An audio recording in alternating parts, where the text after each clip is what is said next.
Bonjour à toutes, bonjour à tous. Merci de bien vouloir prendre place et bienvenue. Bienvenue à ce grand rendez-vous de toute la communauté de la lutte contre les cancers. Bienvenue aux rencontres de l'INCa. Alors ces rencontres de l'INCa se tiennent cette année à un moment très particulier puisque nous nous trouvons à mi-parcours de la stratégie décennale de lutte contre les cancers. Le moment va donc être venu à la fois de faire un bilan des 5 premières années et puis de se projeter dans les 5 années suivantes. Et une feuille de route pour cela a été construite avec 5 priorités. Et ces 5 priorités vont servir de base à la structure de notre journée. On va donc parler aujourd'hui prévention, on va parler dépistage, on va parler service public du cancer, et en particulier du registre national des cancers.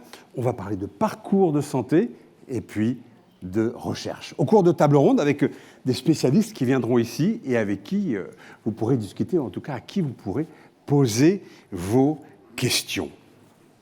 Le moment est venu d'introduire notre grande journée avec naturellement le président de l'Institut national du cancer, M. Norbert Iffra.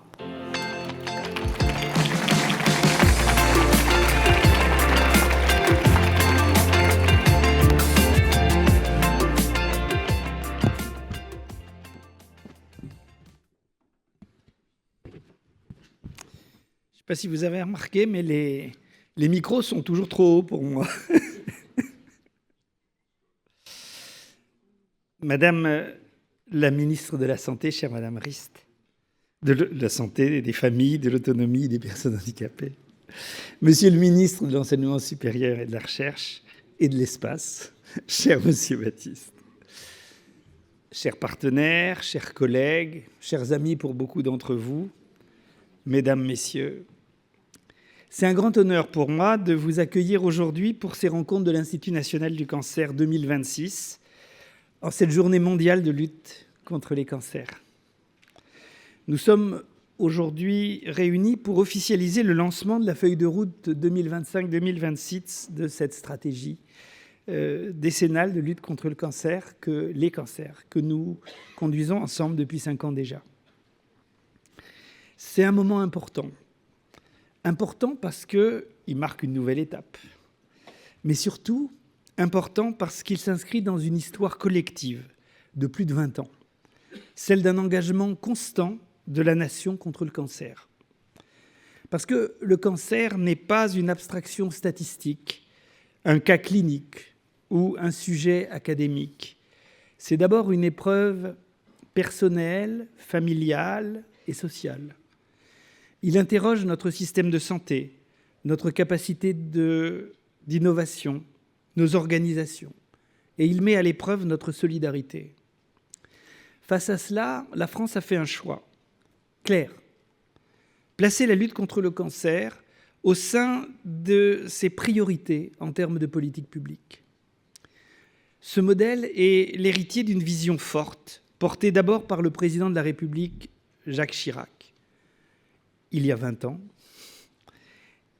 Et depuis lors, chacun des présidents de la République, chacun des gouvernements successifs a maintenu cette mobilisation avec l'appui constant des 2 assemblées, en attestant de sa légitimité et de sa pertinence.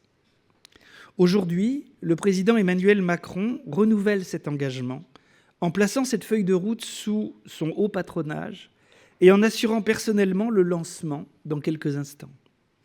Depuis le premier plan cancer en 2003, notre pays a ainsi construit, étape après étape, une politique structurée, fondée sur la science, fondée sur l'innovation, sur l'expertise, mais surtout sur le respect des personnes, la dignité des malades et la solidarité.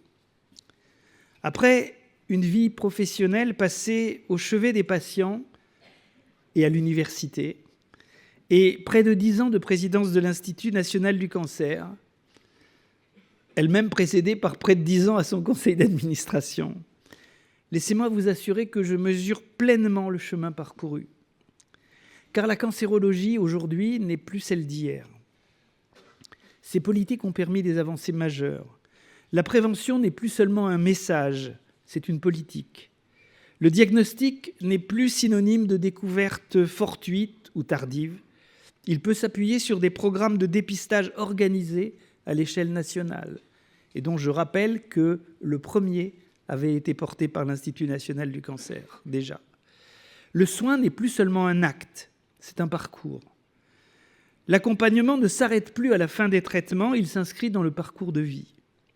Et les résultats sont là. Les taux de survie progressent. Les cas de guérison sont apparus. Les taux de mortalité par cancer intrinsèque est en baisse. Mais soyons lucides.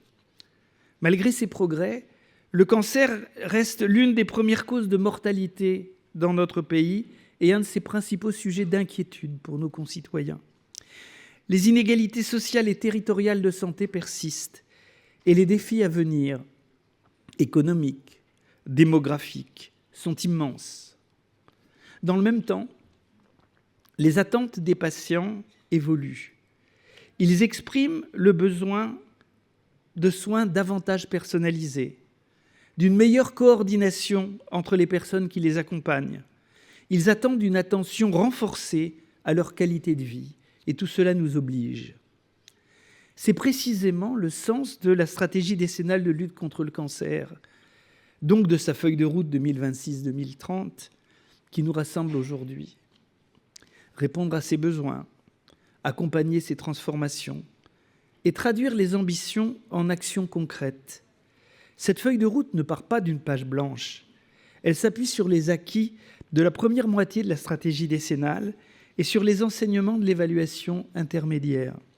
Car vous le savez, en 2021, après 3 plans cancer successifs, qui étaient quinquennaux, la France a fait un choix structurant, celui de se doter pour la première fois d'une stratégie sur 10 ans.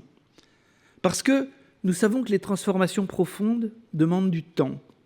Parce que nous savons aussi que les acteurs ont besoin de visibilité pour agir. Avec la stratégie décennale de lutte contre les cancers 2021-2030, c'est un dispositif inédit qui a été mis en place. Dès l'origine, il avait été prévu que cette stratégie soit développée et déployée en 2 feuilles de route quinquennales. 21-25 d'abord, 26-30 aujourd'hui. Avec, et c'est essentiel, à mi-parcours, une évaluation intermédiaire déjà prévue par la loi. Non pas comme un exercice formel, mais comme un véritable outil de pilotage, d'analyse critique et sereine. Un modèle pensé pour permettre des ajustements, pour intégrer les avancées, pour répondre aux défis persistants et pour tenir compte de l'évolution du contexte. Cette évaluation a été confiée au Conseil scientifique international de l'Institut national du cancer, présidé par le professeur Gérard Saussier, qui a souligné le travail accompli et mis en évidence des avancées très concrètes. En effet, près de 90% des actions de la première feuille de route ont été lancées. Plus de 70 actions ont déjà été terminées et plus de 140 sont en cours, dont évidemment beaucoup vont se poursuivre. Plus que des chiffres, ce sont autant de progrès réels pour les soignants, pour les chercheurs, pour les malades, évidemment. La création de nouveaux espaces sans tabac, le lancement de campagnes de vaccination contre les HPV dans les collèges, la mise en place d'un programme pilote de dépistage des cancers du poumon, le relèvement des seuils d'activité pour plusieurs chirurgies oncologiques, ou encore le développement de nouveaux programmes de recherche consacrés au cancer de mauvais pronostic, à la réduction des séquelles ou au cancer de l'enfant. Mais le Conseil scientifique a aussi identifié des marges de progression, c'est bien normal, et il a formulé des recommandations pour la suite. Ces enseignements ont directement nourri l'architecture et le contenu de cette nouvelle feuille de route 2026-2030. Cette feuille de route, c'est aussi, je ne veux pas dire d'abord, mais je le pense un peu, le fruit d'un travail profondément collectif, parce qu'elle couvre tous les temps du cancer, de la prévention aux soins jusqu'à l'accompagnement, parce qu'elle embrasse toutes les dimensions de la maladie, sanitaire, scientifique, sociale et économique. Elle est par nature interministérielle et partenariale. Elle a donc été co-construite avec l'ensemble des parties prenantes. Une large consultation a été menée, des groupes de travail ont été constitués, une relecture nationale a été organisée. Institutionnels, professionnels, chercheurs, associations, usagers. Chacun a apporté son expertise, son expérience, sa vision, pour faire émerger des ambitions partagées. Tous ces travaux ont conduit à des choix clairs. Le résultat, c'est une feuille de route encore plus lisible, plus concentrée, plus opérationnelle. Le nombre d'actions passe ainsi de 237 à 107. Le nombre d'objectifs de 41 à 31. C'est un choix assumé, celui de l'efficacité. Mais simplifier ne suffit pas, il faut aussi prioriser. Prioriser pour concentrer l'énergie collective, là où l'impact sera le plus fort. Prioriser pour répondre aux enjeux les plus structurants de la fin de la décennie. Prioriser enfin pour mieux accompagner les publics qui en ont le plus besoin. Je tiens à remercier chaleureusement toutes celles et tous ceux qui ont contribué à ce travail. C'est grâce à cette mobilisation collective que nous pouvons aujourd'hui proposer une feuille de route claire et exigeante. Ce sont ces orientations que nous allons partager aujourd'hui. Cette journée sera l'occasion de découvrir cette feuille de route, d'en explorer les grandes priorités et de comprendre les leviers d'action qui permettront de les concrétiser. Je vous souhaite à toutes et à tous des échanges riches et constructifs. Que ces rencontres soient l'occasion pour tous et pour toutes d'échanges riches et constructifs. Que ces rencontres soient l'occasion de confronter nos idées, d'inspirer nos actions et de renforcer notre engagement commun pour faire reculer le cancer. Et si je puis me permettre de revenir 10 ans en arrière, quand on m'a confié la présidence de cet institut, évidemment, on avait choisi quelqu'un qui était un spécialiste de la leucémie aiguë, de sa clinique et de sa biologie et de la greffe de moelle. Et les premiers mots que j'ai dit, c'est le meilleur cancer est celui qu'on n'a pas. Et si on l'a, surtout s'il est agressif, c'est celui qu'on diagnostique qu'on dépiste avec la plus petite masse tumorale. Et je me souviens très bien des regards un peu affolés des gens qui m'entouraient et qui se disaient « ça y est, on a encore touché un hurluberlu ». Ça, c'est pas totalement faux, mais il faut bien aussi rêver un peu et se souvenir que la technique, c'est très important, mais que c'est pas tout. Je vous remercie.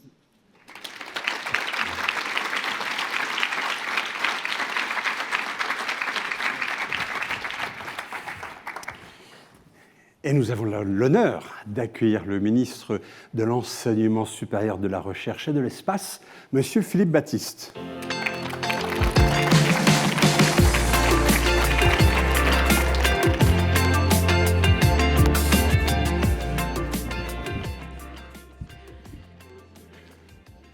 Oui, j'ai pas le même problème, j'en ai un autre.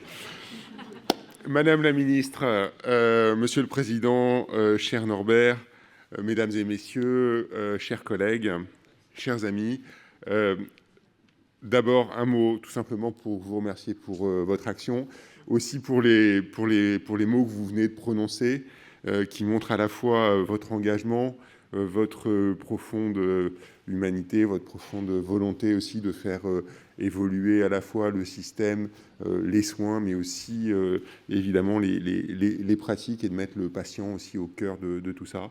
Et donc voilà, merci pour ce que vous avez fait. Voilà, c'est vraiment. Alors comme chaque année, la Journée mondiale de la lutte contre le cancer, c'est l'occasion de nous demander où nous en sommes, où on en est de la compréhension des mécanismes de cette maladie, ou plutôt de cet ensemble de maladies, où on en est des innovations, des espoirs thérapeutiques, de l'accompagnement des patients, de leurs proches durant la maladie, et puis aussi évidemment après la maladie. Cette année, nous atteignons une espèce de mi-temps de la stratégie décennale de la lutte contre le cancer, lancée en 2021, et donc cet exercice est peut-être d'autant plus important, puisque depuis 5 ans, nous avons fait avancer ensemble la recherche et le soin. La feuille de route 2026-2030 de la stratégie décennale placée sous le haut patronage du président de la République doit nous permettre d'aller plus loin. Et donc, merci à l'INCa pour le gros travail qui a été réalisé pour cette nouvelle feuille de route. Depuis 2021, dans le cadre de la première partie de cette feuille de route, de première partie de la stratégie décennale, ce sont quand même 650 millions d'euros qui ont été consacrés à la recherche en cancérologie, un montant inédit. Nous avons engagé quasiment toutes les actions prévues dans la stratégie puisque 90% de celles-ci ont bien été lancées et même 30% sont aujourd'hui complètement menées à bien. Quelques exemples, la recherche en cancérologie pédiatrique s'est structurée avec en particulier la labellisation de 4 centres de recherche d'excellence et je voudrais vraiment remercier tous ceux qui ont travaillé pour que ce soit possible. Nous pouvons évidemment encore progresser en simplicité, en lisibilité et cette deuxième partie de la feuille de route 26-30 en a pris acte en resserrant les pistes d'action et les objectifs. Le paysage mondial de la recherche, il ne cesse d'évoluer, évidemment, que ce soit dans la compréhension des mécanismes fondamentaux du développement du cancer, dans l'analyse des facteurs environnementaux qu'il favorise ou dans l'identification des nouvelles pistes de traitement. Et je crois vraiment qu'il s'agit d'un continuum et que, quelque part, c'est fondamental de travailler sur l'ensemble du spectre. La France, elle tient toute sa place dans cette course mondiale qui me semble très positive pour prendre en charge cette maladie de notre siècle. Nous allons poursuivre notre effort dans les 5 années à venir et pour que cet investissement soit réellement utile, nous devons consacrer des moyens de recherche et des priorités médicales et sociales et nous devons effectivement investir. Alors tout d'abord, la détection précoce des cancers, car la perte des chances, vous le savez, augmente rapidement au fur et à mesure du développement des cancers. Ensuite, évidemment, les cancers de mauvais pronostic. Nous avons déjà parcouru un chemin considérable, par exemple avec le cancer du sein, mais nous devons y arriver aussi pour des cancers qui résonnent aujourd'hui encore comme des condamnations. C'est pourquoi, depuis 2021, nous avons déjà progressé, notamment par la labellisation de 2 réseaux de recherche dédiés au cancer du poumon et au cancer du pancréas. Sans compter la recherche à risque, via l'appel à projet dédié qui s'appelle High Risk, High Gain, et qui a démontré aussi son efficacité. Mieux répondre à ces cancers passe par une meilleure explicitation des mécanismes à l'œuvre, mais aussi par le soutien à des thérapies qui sont des thérapies de rupture, telles que l'immunothérapie, les biothérapies et les nouvelles modalités de radiothérapie.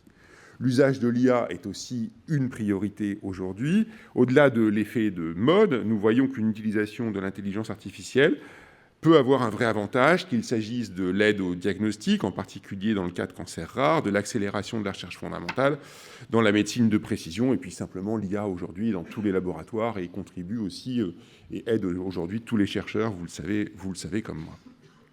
Durant les 5 années à venir, nous devrons aussi progresser dans la structuration des bases de données, en particulier dans le contexte de la création récente du registre national des cancers.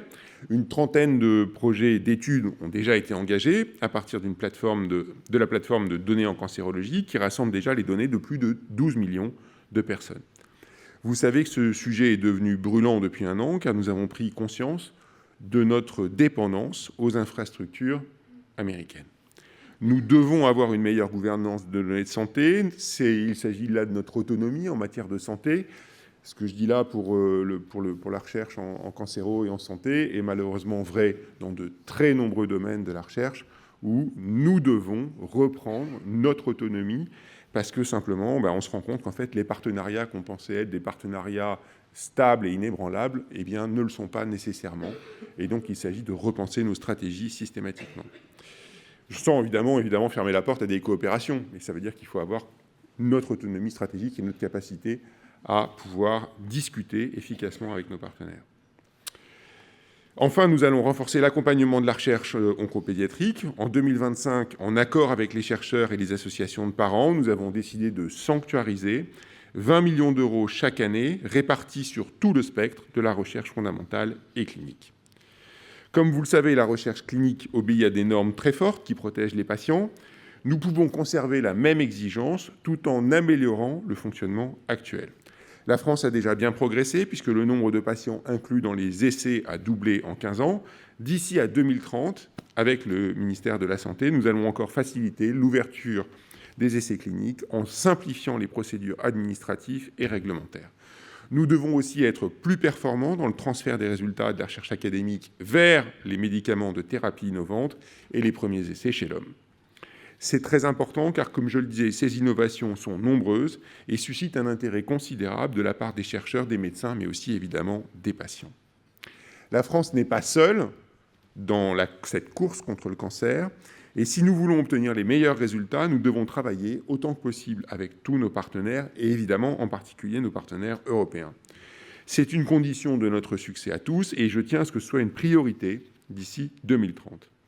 L'intégration de l'INCa au réseau européen Green Data for Health permettra de renforcer la coopération One Health et de participer à la dynamique nationale de partage des données.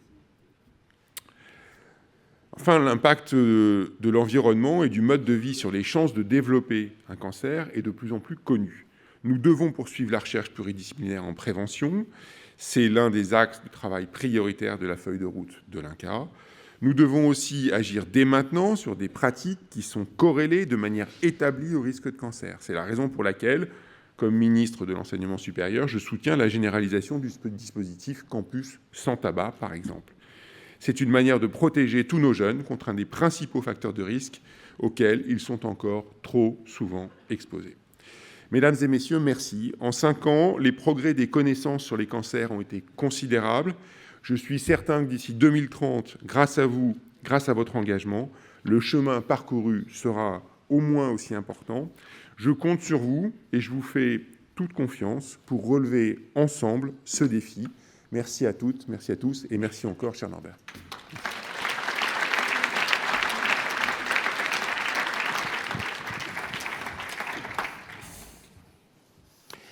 Madame la ministre de la Santé, des Familles, de l'Autonomie et des Personnes handicapées nous honore de sa présence. Madame Stéphanie Rist.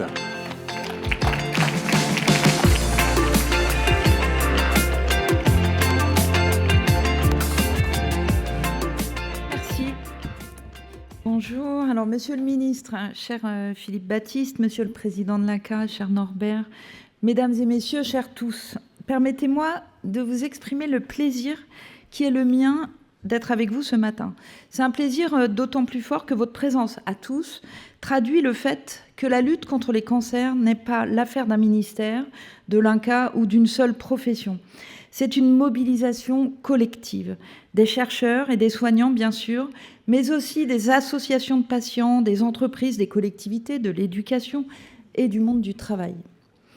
Porté par le président de la République, cet effort est national. Et si la France peut aujourd'hui se fixer des objectifs ambitieux, c'est précisément parce qu'elle dispose d'un modèle ambitieux, liant recherche, soins, innovation et solidarité. La nouvelle feuille de route 2026-2030 s'inscrit pleinement dans cet horizon. Elle n'est ni une rupture, cela a été dit, ni une reconduction simple. Elle consolide l'existant, accélère ce qui doit l'être et hiérarchise ses priorités. Son cap est clair, se donner les moyens de réduire durablement le poids des cancers d'ici 2030. Pour cela, 5 priorités sont fixées et un choix politique est pris. Agir plus fortement encore auprès de 5 publics prioritaires pour lesquels les inégalités demeurent encore trop fortes. La première priorité, c'est de bâtir une génération prévention. Vous le savez, près d'un cancer sur 2 pourrait être évité. Ce chiffre oblige. Il nous oblige à agir tôt et à agir partout. Et lorsqu'elle est structurée, la prévention fonctionne. Je veux citer ici une politique de prévention exemplaire, la vaccination contre le papillomavirus.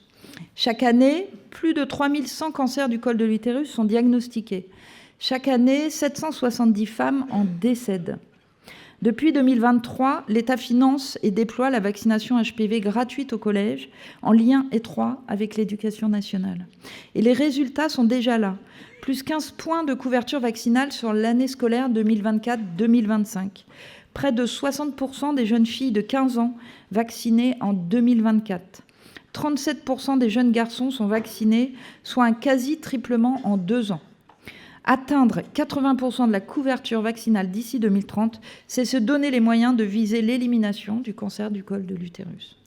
C'est l'ambition d'une politique de prévention politique assumée. Cela passe évidemment aussi par des programmes structurés sur le tabac ou dans les territoires ultramarins, avec toujours la volonté de favoriser le temps long de l'action, la proximité et l'efficacité. La deuxième priorité, c'est de proposer un dépistage pour chacun. Oui, tout le monde le sait, Nous devons améliorer la participation au dépistage organisé en diversifiant les points d'entrée, en simplifiant l'accès, en allant vers les publics les plus éloignés. Il faut dépister plus. Mais il faut aussi dépister mieux en mobilisant l'innovation. Et je veux vous parler ici du programme Impulsion dédié au cancer du poumon. C'est un cancer encore trop souvent diagnostiqué trop tard et donc l'un des plus meurtriers. Je souhaite ici vous annoncer que le programme Impulsion inclura dès le mois prochain, ses premiers patients, avec 3 objectifs: cibler la population à risque, organiser un parcours de dépistage et de suivi, et mesurer rigoureusement l'impact de santé publique. Impulsion permettra, je le suis sûre, la généralisation pour la première fois d'un dépistage organisé du cancer du poumon. La même méthode a guidé le programme Interception, porté par Unicancer, déployé dans 7 établissements. Lancé au premier semestre 2026, cette expérimentation vise à développer des stratégies de dépistage plus personnalisées, fondées sur l'identification des surrisques individuels, afin de détecter la maladie le plus tôt possible. Elle permettra de repérer les personnes à haut risque de cancer du sein et de leur proposer un plan personnalisé de prévention et de suivi, marquant une étape supplémentaire vers une médecine plus préventive et mieux ciblée. C'est une nouvelle étape vers une médecine plus préventive. Une troisième priorité, c'est un parcours de santé augmenté. La cancérologie française est reconnue pour l'excellence de ses parcours. Mais la transformation des parcours reste un axe majeur de la feuille de route à venir, notamment à travers le virage domiciliaire sécurisé. Je souhaite vous annoncer la généralisation des parcours Oncoligue et ACO-DOM-PICTO. Ces dispositifs ont déjà accompagné plus de 15 000 patients, mobilisé plus de 40 établissements et avec des résultats concrets. Une meilleure observance des traitements, une anticipation accrue des effets indésirables et une amélioration mesurable de la qualité de vie. Ces 2 parcours reposent sur un décloisonnement réel entre la ville et l'hôpital. Ils seront généralisés sur l'ensemble du territoire d'ici 1 an. Cher Philippe Baptiste, je ne peux conclure sans évoquer une 3e priorité, comme tu l'as dit, celle qui consiste, dans la recherche et l'innovation, à faire de la souveraineté un levier de guérison. La stratégie d'accélération biothérapie-bioproduction soutient aujourd'hui plus d'une vingtaine de projets dédiés à la lutte contre les cancers. Ces projets conjuguent innovation thérapeutique, bénéfices directs pour les patients et renforcement de la capacité industrielle et scientifique française. Mesdames et messieurs, la lutte contre les cancers exige de la constance, de l'engagement politique et une vision de long terme. La feuille de route 2026-2030 trace ce chemin, celui de la prévention, de l'innovation, de la réduction des inégalités territoriales et sociales, et celui de la confiance dans l'intelligence collective. C'est ensemble, politiques, chercheurs, patients, soignants, institutions, que nous ferons reculer durablement les cancers. Je vous remercie.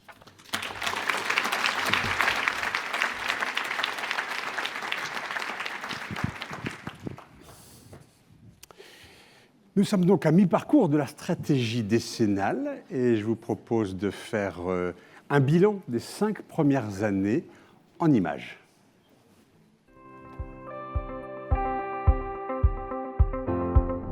Le 4 février 2021, à l'occasion de la Journée mondiale contre le cancer, le président de la République a présenté la stratégie décennale de lutte contre les cancers 2021-2030. Pour la première fois, la France se dotait d'un projet sur 10 ans et non plus sur 5, reconnaissant ainsi que les ambitions fixées nécessitaient un horizon long pour transformer en profondeur la lutte contre cette maladie.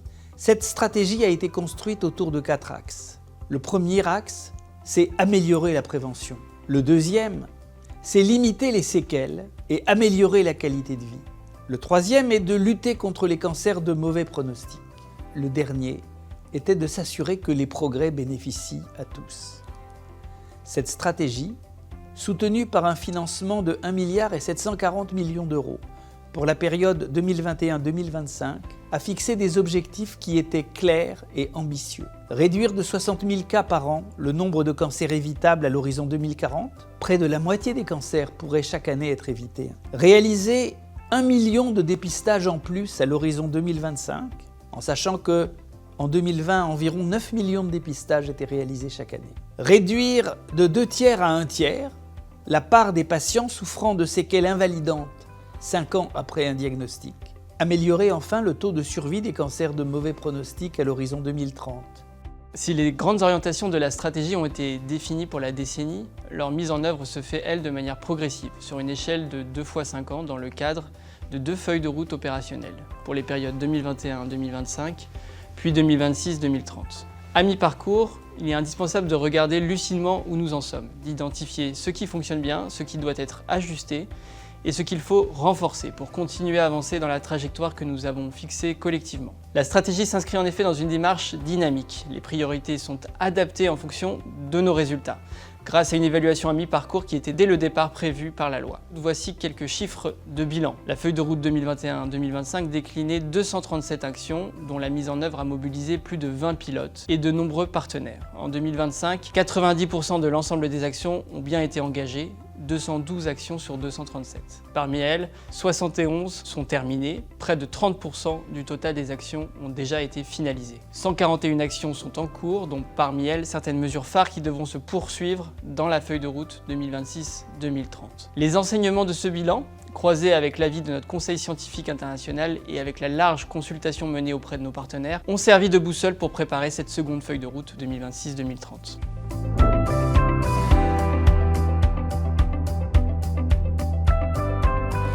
Le bilan intermédiaire de la stratégie décennale de lutte contre les cancers, publié fin décembre 2025, met en lumière des avancées majeures en matière de prévention, de dépistage, de qualité et sécurité des soins, de recherche et des droits des patients. Revenons sur les principales avancées. Premier facteur de risque évitable de cancer, le tabac est responsable de 68 000 nouveaux cas de cancer dans 17 localisations différentes et de 46 000 décès par cancer chaque année. Avec pour objectif une génération sans tabac à horizon 2032, les mesures développées montrent de premiers résultats encourageants. Entre 2021 et 2024, le nombre de fumeurs quotidiens chez les jeunes baisse de 7 points, passant de 25% à 18%, et le nombre global de fumeurs quotidiens a baissé de 28%.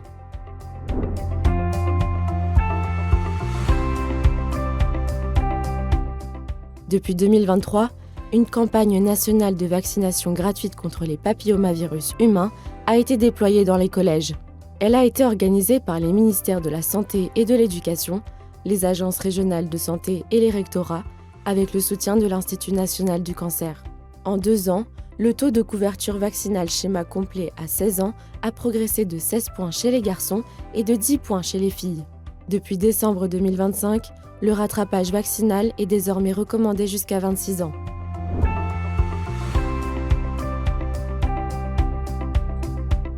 En 2023, le dispositif d'autorisation spécifique au traitement du cancer a été réformé pour s'adapter à l'évolution rapide des techniques de traitement et des modalités d'accompagnement des patients.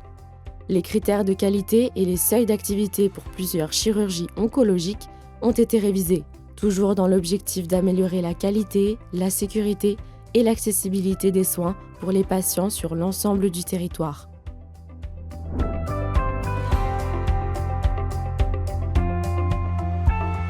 La recherche est une composante essentielle de la stratégie décennale et le premier poste d'investissement de l'INCa. Entre 2021 et 2025, les financements consacrés à la recherche sur les cancers s'élèvent à près de 620 millions d'euros. En 2024, plus de 70 000 patients ont participé à des essais cliniques, soit une augmentation de plus de 22% depuis 2021. L'INCa a également labellisé le premier réseau national de recherche sur les CAR T-cells, le consortium UniTC, avec pour objectif de faire de la France un acteur majeur de la recherche dans ce domaine. Malgré les progrès réalisés, certains cancers restent de mauvais pronostics. Conscient que la détection précoce est un enjeu majeur, l'INCa a lancé un appel à candidature pour promouvoir et labelliser les réseaux de recherche d'excellence spécialisés sur ces cancers. 2 réseaux ont été labellisés, un sur le cancer des poumons, l'autre sur les cancers du pancréas. Ces réseaux visent à structurer la recherche, favoriser la collecte, l'intégration et le partage des données et des échantillons, conduire un programme de recherche intégré fondamental et translationnel. L'appel à projet High Risk, High Gain, consacré au cancer de mauvais pronostic, a permis de financer 6 projets de recherche pour un total de 3,5 millions d'euros. La réduction des séquelles et le développement de la désescalade thérapeutique ont connu une impulsion forte depuis 2021, avec près de 44 millions d'euros investis dans des projets de recherche. Au-delà de la recherche, 10 expérimentations visant à identifier des modèles d'organisation probants au sein d'établissements de santé ont été soutenues par l'INCa.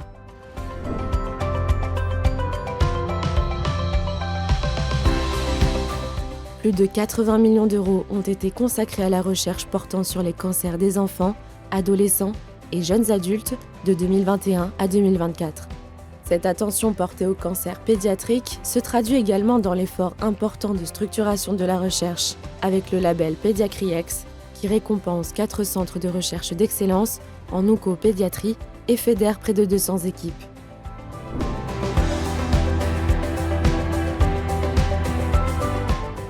Afin de renforcer l'équité d'accès à l'assurance et au crédit pour les personnes ayant été atteintes d'un cancer, le droit à l'oubli a été profondément renforcé, son délai d'application étant réduit de 10 à 5 ans pour tous les patients. La coopération internationale est un vecteur de progrès majeur pour tous. L'INCa s'est investi dans 2 initiatives internationales majeures. Le G7 Cancer, créé à l'initiative de la France pour coordonner les efforts des pays leaders en cancérologie et mutualiser les connaissances. Et le Cancer Grand Challenge, avec un financement de 10 millions d'euros pour soutenir la recherche sur les cancers de l'enfant et du jeune adulte.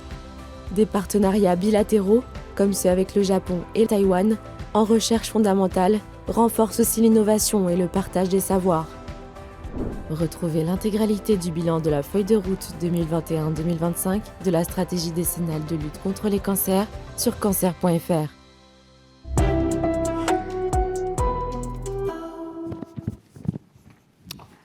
Ouais, je crois qu'on peut applaudir. Alors, depuis 25 ans, tous les présidents de la République française se sont personnellement investis dans les plans cancer et dans les stratégies de lutte. Emmanuel Macron lui-même a tenu à être présent aujourd'hui en images.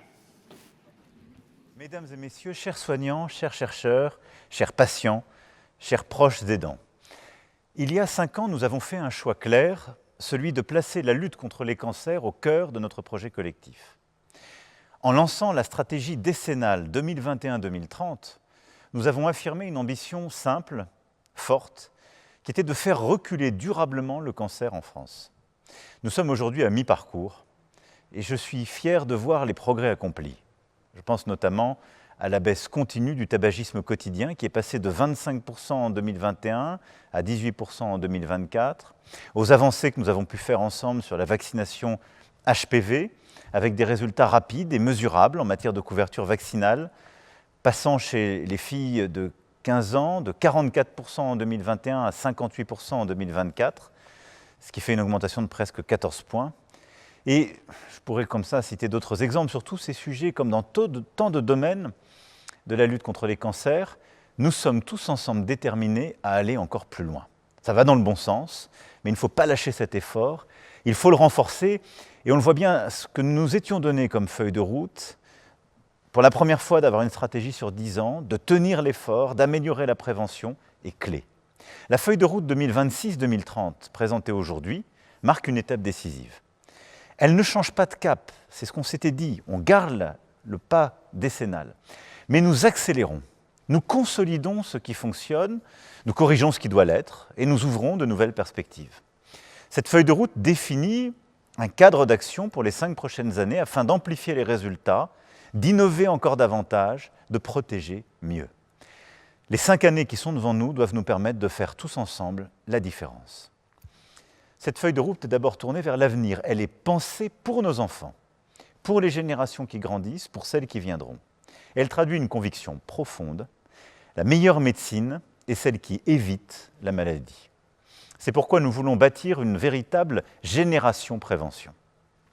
Protéger les plus jeunes, c'est agir dès aujourd'hui.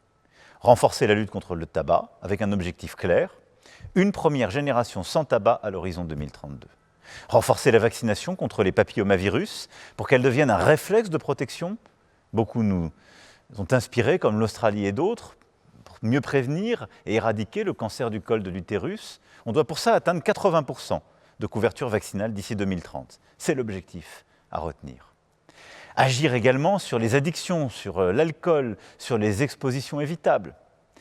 Au fond, prévenir, c'est donner à chacun les moyens de rester en bonne santé, nous le savons, le plus longtemps possible. C'est vraiment la première priorité de ces 5 ans à venir. La deuxième priorité, c'est dépister plus et mieux. Le dépistage, on le sait, c'est la clé de la guérison, des traitements moins lourds qui laissent moins de séquelles parce que la prise en charge est plus précoce. Alors nous allons moderniser les programmes existants, personnaliser les parcours en fonction des risques et préparer le déploiement d'un dépistage organisé, en particulier des cancers du poumon. Nous soutiendrons les innovations, l'intelligence artificielle, les tests de nouvelle génération. Parce que chaque cancer détecté plus tôt, c'est une chance de vie, c'est une vie gagnée, c'est une santé qu'on préserve et des traitements qui sont moins lourds. La troisième priorité, c'est améliorer les parcours de soins. Simplifier, accélérer, humaniser. Nous devons encore faciliter l'accès au diagnostic, développer les filières rapides pour réduire les délais, renforcer l'hospitalisation à domicile et organiser mieux l'après-cancer. Notre objectif est clair, c'est que chaque patient soit accompagné à chaque étape, dans le soin comme dans la vie. Et là aussi, parce que se soigner, c'est continuer à vivre, à travailler, à se projeter. Ça fait, on le sait, partie du traitement, de la réussite, et c'est aussi la meilleure manière pour les patients de vivre leur cancer et de triompher, pour les proches aidants d'avoir la meilleure vie possible, et pour toute la communauté des soignants. La quatrième priorité, c'est incarner le service public du cancer. Un service public visible, accessible, protecteur. Nous créerons un guichet unique numérique pour guider les patients et leurs proches. Nous améliorerons la transparence des données avec la création du registre national des cancers, qui permettra de mieux comprendre pour mieux lutter contre la maladie. Et nous renforcerons les droits des aidants. Nous voulons que chacun, où qu'il vive, sache où s'adresser, comprenne ses droits et se sente soutenu. Enfin, la cinquième et dernière priorité, c'est de libérer toute la force de la recherche. La France est une grande nation scientifique, c'est notre fierté. Vous êtes beaucoup là pour le porter et je suis toujours admiratif de ce que vous faites. Et que ce soit dans vos laboratoires, dans nos hôpitaux, dans les unités mixtes, que ce soit dans les grands centres de lutte contre le cancer qui sont une fierté du modèle français, que ce soit aussi dans les postes d'excellence et ces clusters que nous avons mis en place et qui sont soutenus par France 2030. La recherche sera encore davantage soutenue dans cette période de 2026-2030 et nous investirons massivement dans la recherche en cancérologie, dans la recherche sur les cancers de l'enfant, dans la médecine personnalisée, dans la génomique, dans l'intelligence artificielle. L'objectif est aussi de simplifier l'accès aux essais cliniques, de faire de l'innovation un accélérateur de guérison. Et ce, parce que la science est notre meilleur allié et l'espoir le plus concret. Cette feuille de route fait aussi un choix fort, c'est de ne laisser personne de côté. Les personnes en situation de handicap, les jeunes, les actifs, nos compatriotes ultramarins, les personnes âgées seront aussi au cœur de nos actions, avec à chaque fois une adaptation pour elles. C'est d'ailleurs le sens même de la République, savoir nous adapter à la réalité de chacun pour garantir les mêmes chances effectives pour tous face à la maladie. Mesdames et messieurs, avec plus de 1,7 milliard d'euros investis sur 5 ans, cette feuille de route dessine une France plus préventive, plus innovante, plus solidaire. Une France qui protège, qui soigne, qui prépare l'avenir et qui anticipe ses défis démographiques et technologiques. Une France qui continuera de jouer un rôle d'accélérateur de progrès à l'échelle aussi européenne et internationale, en participant activement aux travaux du Centre international de recherche sur le cancer, créé il y a 60 ans à Lyon. La lutte contre le cancer a toujours été à l'avant-garde pour transformer notre système de santé, pour améliorer la qualité des soins. Nous le savons ô combien, c'est un combat collectif, mais un formidable moteur de progrès médical, scientifique, humain. Et ce progrès, nous le construisons ensemble.